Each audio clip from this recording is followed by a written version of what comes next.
Ladies and gentlemen, welcome back. It's early in the morning, forgive the crackly voice. Let me introduce you to the Ford Ranger.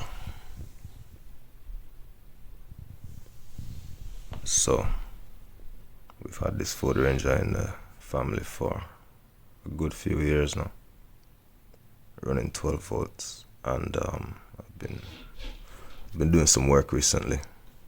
Yeah. Let me introduce you to this truck properly and show you what's going on. It's currently on charge, as you can see. I got two 12-volt batteries in here now, instead of one, running 24 volts, and I'm running a board from a Blade Z scooter, 450 watt scooter. Excuse me.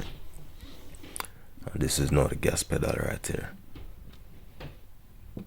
fully functioning.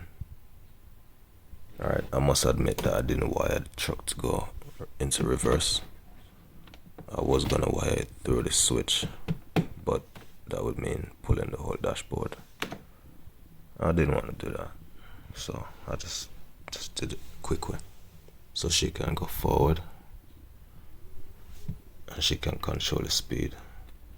You know what I mean? Plenty of power here right now.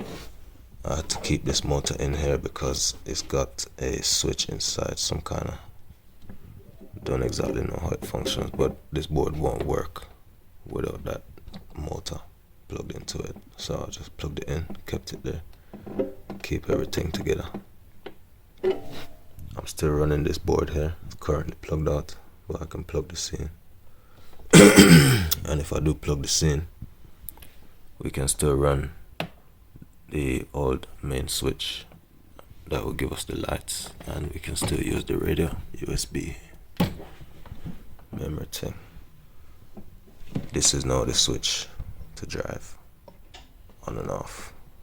Yeah, and that's about it. I'm gonna take this truck outside with my kids and let them drive it around. Alright, needs a clean, don't worry about that, we'll clean it up before we take it out. It's been sitting here for some time. Alright, catch you on the bizzle.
Battery's dying.